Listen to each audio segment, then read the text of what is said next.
Sly, good morning to you. Good morning, gents. Just taking you back to Wednesday, September 26th. Because you were going to deal with this case in 4 parts, the first part being the crime.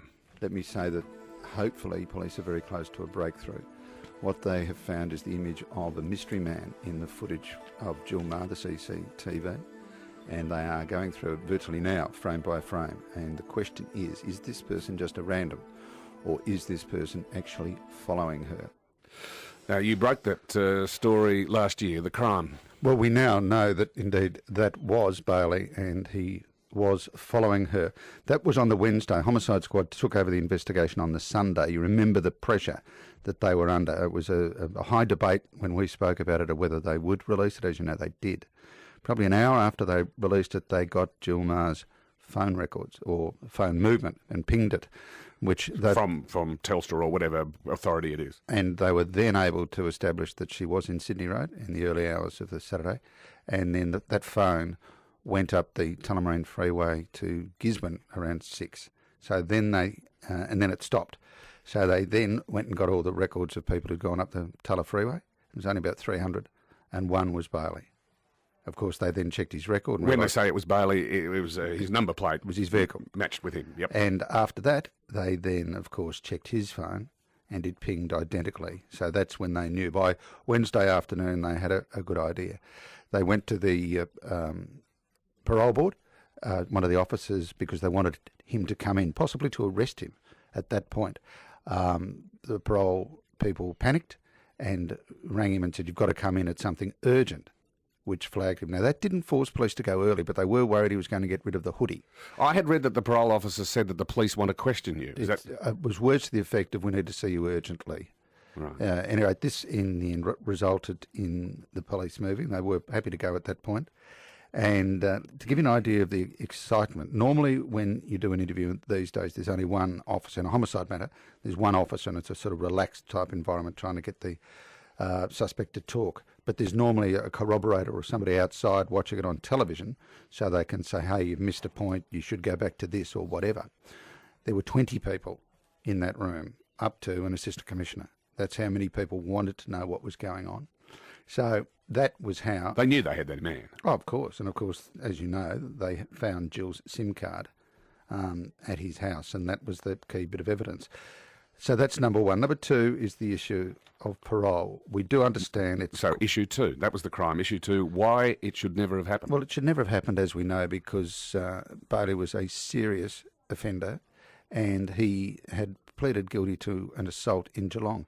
When he was charged with that offence, the police checked their attendance register and saw what was going on and immediately notified the parole board that this bloke had breached his parole, he'd been charged, and also he wasn't, and there was a domestic violence issue as well. So there was a multitude of reasons that he could have been breached, including later he said, "I was so drunk I can't remember what I did." Well, that's another breach. And he wasn't being drunk. Yeah, and he wasn't living where he's supposed to. The parole board did not breach him. If they had, he would have been in jail until I think March of this year. And of course, Jill would have just gone home from her big night out, and she would have woke up in the morning probably with a dry mouth and a few laughs about having a good night out. Their paths should never. So how did it happen? Because how does the parole board look at those offences and not revoke his parole? Well, they were slack, and there's been a whole review of that, which we'll come to.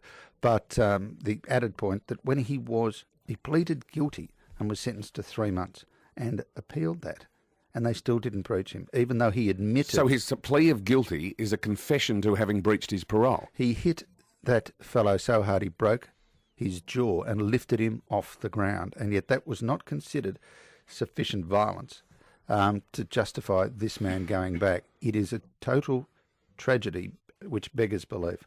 So when he broke the bloke's jaw, the man who broke his jaw, Adrian Ernest Bailey, was a man who at that stage had 8 priors for serious criminal offences. Which gets to the next point. When he was sentenced over the multitude of rapes, why was he not given an indefinite sentence as a serious violent sex offender with his background?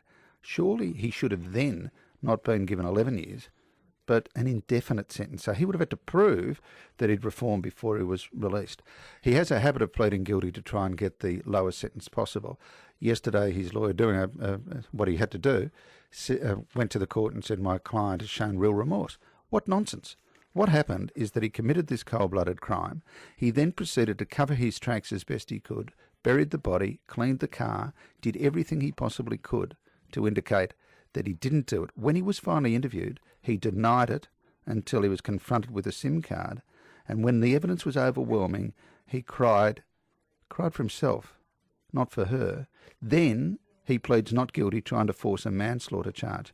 But the rub is this. I think there's 11 people in jail in Victoria for life no minimum, which you would expect him to get. Not one of those has been someone who has pleaded guilty. Not one, because you normally get a discount of 1/3. Think of Julian Knight.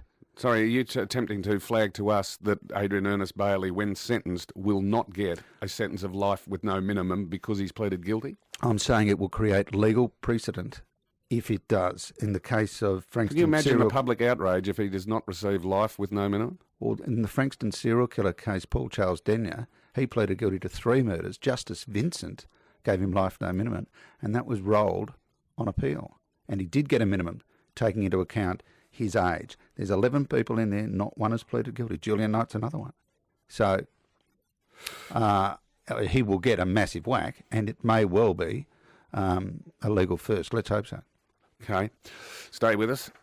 When we come back, the fourth of your platform this morning is reform to the parole system. We'll discuss next.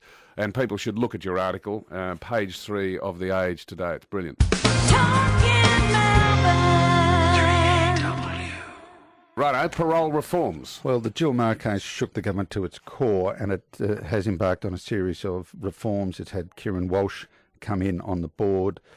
Justice Curtin has taken over as the chairperson. So pointing out to an earlier caller, Justice Curtin is a woman. Yes. So there's the head of the parole board is a woman. So what we've had is that now basically 2 a day are being breached. That's how serious it's become, 2 a day, which will result in thousands of crimes not being committed if you breach them early. But there is one great hole in the system, and that is breaching parole is not an offence. It's not a crime. All you do is go back and serve what you already owe. And that is a nonsense, because it also means that when police are chasing a parole violator simply for violating parole, they can't use criminal investigative measures. They can't. So breaking a solemn promise you made to the community is not an offence? No. Breaching bail is, but not parole, which is a nonsense. It means police can't chase them correctly, and when they do actually grab them and arrest them, they can't interview them over other charges because they become sentenced prisoners. So they have to go back to the court to apply for it. It is a nonsense. You must get 6 months for breaching parole. You must. And the first thing is, it's a really good deterrent, because the first time you miss a meeting, if you're thrown back in the boob, you won't then go on and go down the slippery slope and start committing other offences. That is a priority. Make it an offence. It is a no-brainer.